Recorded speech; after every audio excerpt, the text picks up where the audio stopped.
जय हिंद दोस्तों, आप सभी का स्वागत है आपके इस YouTube प्लेटफॉर्म MCQ स्टडी पर। आज 2 सितंबर 2023 का हम करंट अफेयर डिस्कस कर रहे हैं। आप सभी जानते हैं कि हम आपके लिए डेली का करंट अफेयर लेकर आते हैं। आप हमारे YouTube चैनल की प्लेलिस्ट पर जाकर डेली का करंट अफेयर देख सकते हैं। तो दोस्तों, आज 2 सितंबर का सबसे पहले हम करंट अफेयर डिस्कस करने से पहले हम आपको बताते हैं कि उस दिन क्या हुआ था। तो सबसे पहले 2 सितंबर को क्या मनाया जाता है? 2 सितंबर को मनाया जाता है विश्व नारियल दिवस। क्या मनाया जाता है? विश्व नारियल दिवस, यानी वर्ल्ड कोकोनट डे मनाया जाता है 2 सितंबर को। और ये क्यों मनाया जाता है? ये नारियल की खेती और नारियल के महत्व को समझने या समझाने के लिए विश्व नारियल दिवस मनाया जाता है। कब? 2 सितंबर को, याद रखिएगा। इसके अलावा 2 सितंबर को और क्या होता है? 2 सितंबर को वियतनाम स्वतंत्रता दिवस मनाया जाता है। वियतनाम स्वतंत्र हुआ था, इसलिए वियतनाम स्वतंत्रता दिवस कब मनाया जाता है? 2 सितंबर को। आप लोग कमेंट सेक्शन में बताइए कि वियतनाम की राजधानी क्या है। हम आपको कई बार बता चुके हैं, आप लोग वियतनाम की राजधानी बताइए क्या है, और वियतनाम कौन से महाद्वीप में स्थित है ये भी बताइए। और अब हम कुछ और देख लेते हैं कि 2 सितंबर को और क्या इम्पोर्टेंट हुआ था। 2 फैक्ट और हैं, इन्हें भी देख लीजिए। 2 सितंबर 1969 को सबसे पहले दुनिया में ATM पेश किया गया था। आप जानते हैं ATM जिससे पैसे निकालते हैं बैंक की, ATM का फुल फॉर्म होता है ऑटोमेटेड टेलर मशीन। याद रखिएगा, क्योंकि ATM का फुल फॉर्म भी कई एग्जाम में पूछ लेता है। तो ATM का फुल फॉर्म है ऑटोमेटेड टेलर मशीन। 2 सितंबर 1969 को दुनिया में पहली बार आम जनता के लिए ATM पेश किया गया था। ये कहाँ पेश किया गया था? अमेरिका के, संयुक्त राज्य अमेरिका के न्यूयॉर्क शहर में। इसके अलावा जो दूसरा फैक्ट है 2 सितंबर का, वो है 2 सितंबर 1946 का। ये भारत से रिलेटेड है। जब अंतरिम सरकार बनती है तो अंतरिम सरकार के प्रधानमंत्री के रूप में पंडित जवाहरलाल नेहरू शपथ लेते हैं 2 सितंबर 1946 को।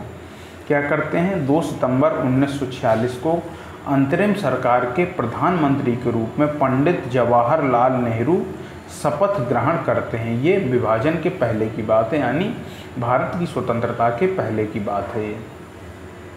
अब हम आज का पहला क्वेश्चन देखते हैं। दोस्तों, आपको ये करना क्या है कि आपको ये पूरा वीडियो देखना है। आपसे जो भी प्रश्न पूछे जाएं उन सभी का आप आंसर कमेंट सेक्शन में ज़रूर दीजिएगा।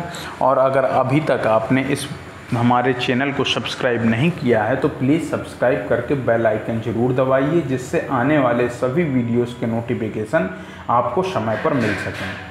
और दोस्तों, अब हम आपके लिए शॉर्ट्स भी लेके आया करेंगे, जिसमें एक इम्पॉर्टेंट फैक्ट से संबंधित शॉर्ट्स हम आपको डाला करेंगे। जैसे कल हमने आपको डाला था कि भारतीय राष्ट्रीय आंदोलन के जो 3 चरण हैं उनके बारे में शॉर्ट्स डाला था। अब हम ऐसे ही आपके लिए शॉर्ट्स लेके आया करेंगे। दिन भर में 2, 3 या 4 या 5 शॉर्ट्स डाला करेंगे।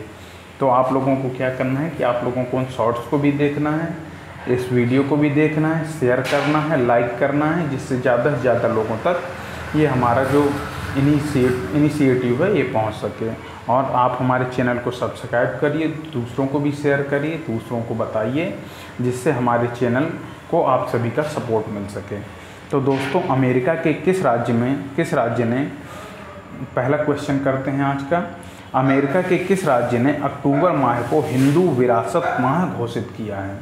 तो अमेरिका का जो जॉर्जिया राज्य है, इसने अक्टूबर माह को हिंदू विरासत माह घोषित किया है। जॉर्जिया के जो गवर्नर हैं, क्या नाम है उनका? ब्रायन केम्प ने इसकी घोषणा की कि अक्टूबर माह को हम हिंदू विरासत माह घोषित करते हैं। ये इन्होंने क्यों किया है? क्योंकि हिंदू अमेरिकी समुदाय के योगदान का जश्न मनाने के लिए जॉर्जिया के गवर्नर ब्रायन केम्प ने अक्टूबर माह को हिंदी विरासत माह घोषित करने का निर्णय लिया है। नेक्स्ट पर चलते हैं। अगला क्वेश्चन है, कौन सा देश अंतर्राष्ट्रीय कपास सलाहकार समिति ICAC की 81वीं पूर्ण बैठक की मेज़बानी करने जा रहा है? तो तो अंतर्राष्ट्रीय कपास सलाहकार समिति जो ICAC है उसकी 81वीं पूर्ण बैठक की मेज़बानी कौन सा देश करने जा रहा है? हमारा देश भारत ये मेज़बानी करने जा रहा है। तो ये कब मेज़बानी करेगा? ये 2 से 5 दिसंबर 2023 के मध्य मेज़बानी करेगा अंतर्राष्ट्रीय कपास सलाहकार समिति की। कहाँ पे? मुंबई में करेगा। इसमें 26 देशों के लगभग 300 विदेशी प्रतिनिधियों के शामिल होने की संभावना है। नेक्स्ट क्वेश्चन पर चलते हैं। यूनिसेफ द्वारा बताए गए पोषण माह 2023 का विषय क्या है? तो यूनिसेफ के द्वारा जो बताया गया पोषण माह 2023 है उसके लिए क्या विषय बनाया गया है? उसके लिए विषय बनाया गया है सभी के लिए किफ़ायती स्वस्थ आहार। क्या बनाया गया है? सभी के लिए किफ़ायती स्वस्थ आहार। ये जो है यूनिसेफ द्वारा बताए गए पोषण माह 2023 का विषय है। क्या है? सभी के लिए किफ़ायती स्वस्थ आहार। और भारत में जो राष्ट्रीय पोषण सप्ताह मनाया जाता है, हमने आपको कल बताया था, राष्ट्रीय पोषण सप्ताह मनाया जाता है भारत में, वो 1 से 7 सितंबर के मध्य मनाया जाता है। कब मनाया जाता है? 1 से 7 सितंबर के मध्य प्रतिवर्ष मनाया जाता है। ये जो पोषण सप्ताह है या पोषण माह मनाने का उद्देश्य क्या है? लोगों के बीच पोषण की महत्वपूर्ण भूमिका की जानकारी देना और स्वस्थ खान पान की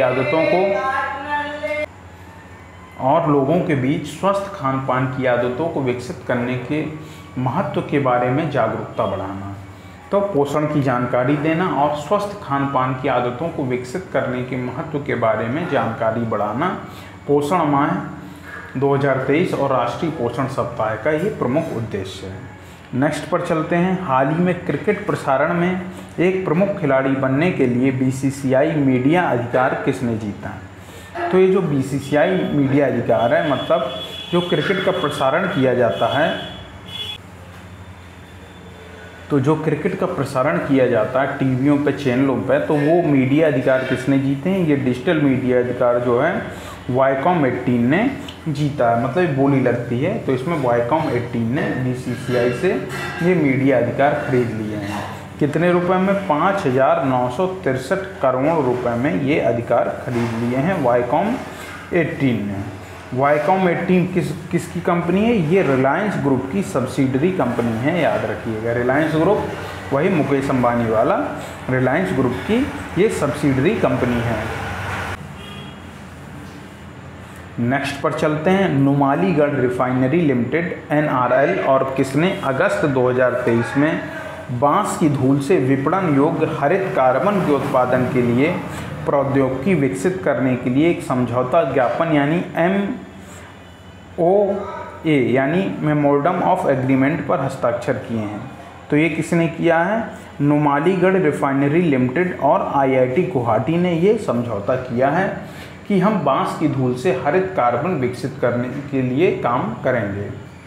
नेक्स्ट पर चलते हैं। अगला क्वेश्चन है, अगस्त 2023 में असम कैबिनेट द्वारा अनुमोदित मानक संचालन प्रक्रिया का उद्देश्य क्या है? तो असम कैबिनेट ने एक अनुमोदित मानक संचालन प्रक्रिया के बारे में बताया है, जिसका उद्देश्य है सार्वजनिक वितरण प्रणाली को सुव्यवस्थित करना। आप जानते हैं जो PDS सिस्टम होता है, पब्लिक डिस्ट्रीब्यूशन सिस्टम, जिसके तहत राशन दिया जाता है गरीबी रेखा से नीचे वालों को, और उन्हें अनाज दिया जाता है, उन्हें तेल वगैरह दिया जाता है। तो वो सार्वजनिक वितरण प्रणाली को सुव्यवस्थित करने के बारे में इन्होंने अनुमोदित मानक संचालन प्रक्रिया को निर्धारित किया है। असम के, अगर हम CM के बारे में बात करें तो असम के मुख्यमंत्री का नाम है हेमंत बिश्वा शर्मा, और असम की राजधानी क्या है? दिसपुर है। असम का जो हाई कोर्ट है वो गुवाहाटी में स्थित है, और गुवाहाटी असम का सबसे बड़ा शहर भी है। नेक्स्ट पर चलते हैं। अगला क्वेश्चन है, ट्रू कॉलर ने खरीदारों को तेज और सुरक्षित ऑनलाइन चेकआउट अनुभव प्रदान करने के लिए किसके साथ साझेदारी की है? तो ट्रू कॉलर तो आप सभी जानते हैं, आपके मोबाइल में ऐप भी होगा।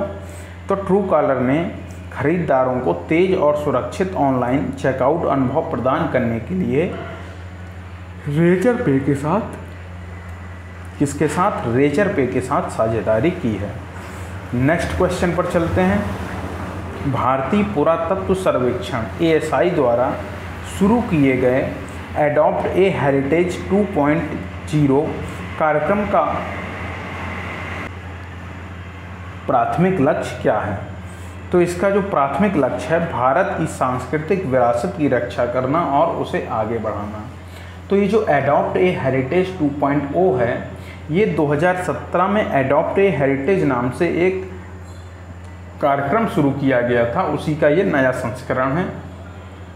और इसकी जो घोषणा की गई है, ये एडॉप्ट ए हेरिटेज कार्यक्रम जो इसकी घोषणा की गई है, ये नई दिल्ली के समवेत ऑडिटोरियम में इसकी घोषणा की गई है, मतलब इसे लॉन्च किया गया है, याद रखिएगा। नेक्स्ट पर चलते हैं। अगला क्वेश्चन है, रक्षा मंत्रालय ने पूर्व सैनिकों के लिए नौकरियों के लिए, मतलब पूर्व सैनिकों की नौकरियों के लिए किसके साथ समझौता किया है? तो रक्षा मंत्रालय ने जो समझौता किया है वो किया है जेनपैक्ट इंडिया लिमिटेड के साथ। जो पूर्व सैनिक हैं उनकी नौकरियों के लिए समझौता किया है जेनपैक्ट इंडिया लिमिटेड के द्वारा, जेनपैक्ट इंडिया लिमिटेड के साथ, याद रखिएगा। नेक्स्ट पर चलते हैं। फलाबेला भारत के प्रबंध निदेशक के रूप में किसे नियुक्त किया गया? तो फलाबेला भारत एक कंपनी है, फलाबेला जो है उसकी भारत की यूनिट के प्रबंध निदेशक यानी मैनेजिंग डायरेक्टर के रूप में किसे नियुक्त किया गया है? तो ये नियुक्त किया गया है, किसे नियुक्त किया गया है? आशुतोष डबराल जी को, याद रखिएगा। आशुतोष डबराल जी को फलाबेला भारत के MD के रूप में नियुक्त किया गया है, याद रखिएगा। नेक्स्ट पर चलते हैं। हाल ही में किस राज्य के थिरुपथुर जिले ने विशिष्ट विश्व रिकॉर्ड हासिल किया है? तो ये जो थिरुपथुर जिला है, कौन सा जिला है? थिरुपथुर जिला है, इसने विशिष्ट विश्व रिकॉर्ड क्या किया है? विशिष्ट विश्व रिकॉर्ड इसने हासिल किया है। तो ये पूछ रहे हैं कि थिरुपथुर जिला कहाँ पर है? थिरुपथुर जिला के बारे में अगर हम बात करते हैं तो थिरुपथुर जिला है तमिलनाडु में, और तमिलनाडु की राजधानी क्या है? तमिलनाडु की राजधानी है चेन्नई। और यहाँ के जो CM हैं उनका क्या नाम है? CM का नाम है MK स्टालिन, जो DMK पार्टी से बिलोंग करते हैं। इसके अलावा यहाँ के अगर राज्यपाल के बारे में बात करें तो राज्यपाल का क्या नाम है? राज्यपाल का नाम है RN रवि। क्या नाम है? RN रवि नाम है राज्यपाल का। तो याद रखिएगा, जो थिरुपथुर जिला है इसमें विशिष्ट विश्व रिकॉर्ड हासिल किया है, ये कहाँ पर है? तमिलनाडु में है। अब ये भी जान लेते हैं कि थिरुपथुर जिले में क्या जो रिकॉर्ड हासिल किया है, इसके बारे में भी बात कर लेते हैं। तो इन्होंने मनरेगा के तहत कि मात्र 30 दिनों में 1546 तालाब खोद दिए, मतलब खेत तालाब खोद दिए हैं। खेतों में जो तालाब बनाया जाता है सिंचाई के लिए, तो 30 दिनों में 1546 तालाब खोद दिए हैं। नेक्स्ट पर चलते हैं। हाल ही में किस शहर ने air quality early warning system अपनाया है? तो किस शहर ने अपनाया है air quality early warning system? तो ये अपनाया है कोलकाता ने। कोलकाता आप जानते हैं, कोलकाता कहाँ की राजधानी है? पश्चिम बंगाल की राजधानी है, और कोलकाता को सिटी ऑफ जॉय के नाम से भी जाना जाता है। और भारत में मेट्रो की सबसे पहले शुरुआत अगर हुई थी तो कलकत्ता में ही कोलकाता मेट्रो के रूप में हुई थी 1984 में। नेक्स्ट पर चलते हैं। अगला क्वेश्चन है, हाल ही में किस राष्ट्रीय उद्यान को पहली महिला फील्ड निदेशक मिलेंगी? तो जो पहली महिला फील्ड निदेशक मिली हैं, ये किसको मिली हैं? हम आपको ये बता चुके हैं। तो काजीरंगा नेशनल पार्क को मिली हैं। काजीरंगा नेशनल पार्क कहाँ पर है? ये असम में है, और ये एक सींग वाले गेंडा के लिए प्रसिद्ध हैं। और ये जो पहली महिला फील्ड निदेशक मिली हैं उनका नाम क्या है? उनका नाम है डॉक्टर सोनाली घोष। याद रखिएगा, डॉक्टर सोनाली घोष, जिनकी नियुक्ति 1 सितंबर से प्रभावी हो गई है। और हमने आपको क्या बताया था पहले कि काजीरंगा को 1985 में यूनेस्को के द्वारा विश्व धरोहर स्थल घोषित किया गया था। नेक्स्ट पर चलते हैं। हाल ही में किस राज्य के मुख्यमंत्री ने बेसहारा मवेशियों को प्राथमिकता के आधार पर आश्रय देने का आदेश दिया है? तो ये उत्तर प्रदेश के मुख्यमंत्री योगी आदित्यनाथ ने बेसहारा मवेशियों को प्राथमिकता के आधार पर आश्रय देने का आदेश दिया है, क्योंकि उत्तर प्रदेश में अन्ना प्रथा की वजह से जो मतलब जानवर जो दूध देने योग्य नहीं रहे उनको लोग ऐसे ही छोड़ देते हैं। कई लोगों के पास खिलाने के लिए चारा नहीं रहता, तो इसलिए वो जानवरों को छोड़ देते हैं। तो एक झुंड के रूप में बहुत सारे जानवर कहीं तो फसल वगैरह होती है तो एक साथ चरने चले जाते हैं, तो जो फसल का नुकसान हो जाता है किसान को, इसको रोकने के लिए योगी आदित्यनाथ ने बेसहारा मवेशियों को प्राथमिकता के आधार पर आश्रय घर उनके लिए बनाए जाएंगे, गौशाला बनाई जाएंगी। तो इसके लिए योगी आदित्यनाथ ने जो है आदेश दिया है। उत्तर प्रदेश के मुख्यमंत्री योगी आदित्यनाथ हैं, राजधानी लखनऊ है और राज्यपाल कौन है? श्रीमती आनंदीबेन पटेल। नेक्स्ट पर चलते हैं। हाल ही में डच ग्रैंड प्रिक्स जो हुई है वो किसने जीती है? तो डच ग्रैंड प्रिक्स जीती है मैक्स वर्स्टपन ने ये डच ग्रैंड प्रिक्स जीती है। तो ऑप्शन नंबर बी जो है यहाँ पर पूरी तरह सही हो जाएगा। नेक्स्ट पर चलते हैं। अगला क्वेश्चन, हाल ही में जयंत महापात्रा का निधन हो गया, वे कौन थे? जयंत महापात्रा जो हैं ये क्या थे? ये साहित्यकार थे। जयंत महापात्रा जो हैं साहित्यकार थे, याद रखिएगा, इनका हाल ही में निधन हुआ है। नेक्स्ट पर चलते हैं। अगला क्वेश्चन है, हाल ही में एमरसन मगारावा किस देश के दूसरी बार राष्ट्रपति चुने गए हैं? तो जो एमरसन मगारावा हैं ये दूसरी बार राष्ट्रपति चुने गए हैं, कहाँ के? जिम्बाब्वे के। आप लोग को कमेंट सेक्शन में क्या बताना है कि जिम्बाब्वे की राजधानी क्या है और जिम्बाब्वे जो देश है वो कौन से महाद्वीप पर स्थित है। तो दोस्तों, अगर आपको हमारा ये वीडियो पसंद आ रहा हो तो प्लीज़ इस वीडियो को लाइक करिए। आप लोग लाइक करना भूल जाते हैं तो लाइक करिए, इस वीडियो को ज़्यादा से ज़्यादा शेयर करिए और जो भी प्रिपरेशन कर रहे हैं, तैयारी कर रहे हैं, उनको आप इस चैनल के बारे में बताइए और अपने सभी सोशल मीडिया प्लेटफॉर्म से इसे शेयर भी करिए। और अगर आप हमारे सोशल मीडिया प्लेटफॉर्म से जुड़ना चाहते हैं तो आपको डिस्क्रिप्शन बॉक्स में उन सभी की लिंक मिल जाएगी। और दोस्तों, इस वीडियो को पूरा देखिए और जो भी आपसे पूछा जाए तो उसका कमेंट सेक्शन में जवाब ज़रूर दीजिएगा और वीडियो के बारे में फीडबैक भी ज़रूर दीजिएगा। और अगर आपने अभी तक हमारे YouTube चैनल को सब्सक्राइब नहीं किया है तो प्लीज़ सब्सक्राइब जरूर करिए। तो दोस्तों, अब नेक्स्ट क्वेश्चन पर चलते हैं। अगला क्वेश्चन है, हाल ही में किस राज्य सरकार ने सरकारी नौकरियों में महिलाओं के आरक्षण को बढ़ाकर 35% कर दिया है? तो कौन सी राज्य सरकार ने ऐसा किया है? ये मध्य प्रदेश राज्य सरकार ने किया है। तो मध्य प्रदेश के मुख्यमंत्री कौन है? शिवराज सिंह चौहान हैं। राज्यपाल हैं मंगू भाई छगन भाई पटेल और यहाँ पे जो राजधानी है उसका नाम है भोपाल। नेक्स्ट पर चलते हैं। अगला क्वेश्चन है, हाल ही में इंडियन ऑयल ने किसे अपना ब्रांड एम्बेसडर नियुक्त किया है? अगर इंडियन ऑयल की बात की जाए तो इंडियन ऑयल ने अपना ब्रांड एम्बेसडर जो नियुक्त किया है वो संजीव कपूर को किया है। संजीव कपूर क्या हैं? शेफ़ हैं, एक भारत के एक प्रसिद्ध शेफ़ हैं। इन्हें इंडियन ऑयल ने अपना ब्रांड एम्बेसडर नियुक्त किया है। नेक्स्ट पर चलते हैं। अगला क्वेश्चन है, हाल ही में भारतीय वायुसेना किस देश में अंतर्राष्ट्रीय अभ्यास ब्राइट स्टार में भाग लेगी? तो ये ब्राइट स्टार का 2023 में होना है। तो भारतीय वायुसेना किस देश में अंतर्राष्ट्रीय अभ्यास ब्राइट स्टार में भाग लेगी? तो ये जो अभ्यास होना है मिस्र देश में होना है और किस जगह पर होना है? काहिरा एयरबेस में होना है। तो भारतीय वायुसेना इसमें मिस्र देश के काहिरा एयरबेस में होने वाले ब्राइट स्टार अभ्यास में भाग लेगी।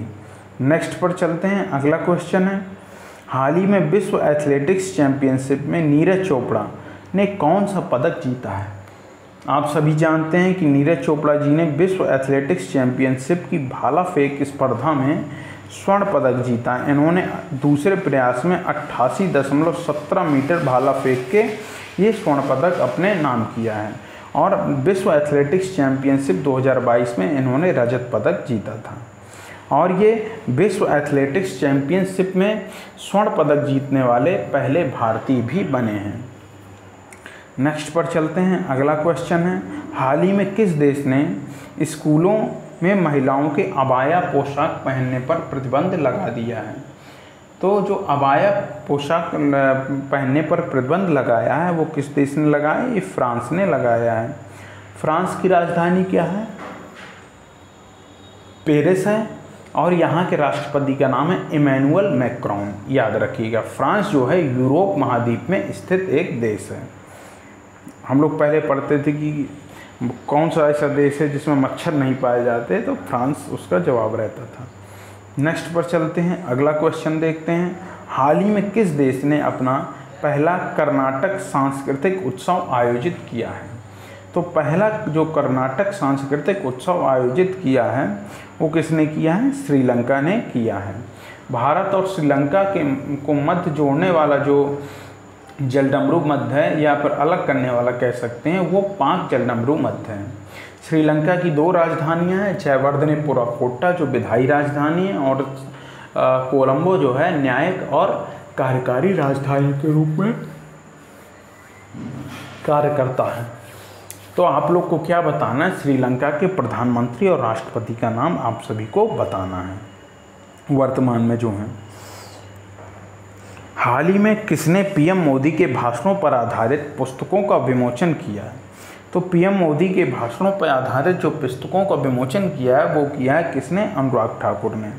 अनुराग ठाकुर ने पीएम मोदी के भाषणों पर आधारित पुस्तकों का विमोचन किया है। याद रखिएगा, अनुराग ठाकुर क्या हैं? अनुराग ठाकुर केंद्रीय युवा मामले और खेल मंत्री हैं देश के। तो दोस्तों, आज का जो करंट अफेयर है यहीं पूरा होता है। हम आपके लिए नेक्स्ट डे पर फिर करंट अफेयर लेकर आएंगे। आप सभी लोग कमेंट सेक्शन में अपना फीडबैक ज़रूर दीजिए। अगर आपने अभी तक हमारे यूट्यूब चैनल को सब्सक्राइब नहीं किया है तो प्लीज़ सब्सक्राइब ज़रूर करके बेल आइकन ज़रूर दबाइए, जिससे आपको हमारे आने वाले सभी वीडियोज़ के नोटिफिकेशन समय पर मिल सकें। तो दोस्तों, अब हम आपसे अपने नेक्स्ट वीडियो मिलते हैं। जय हिंद, जय भारत।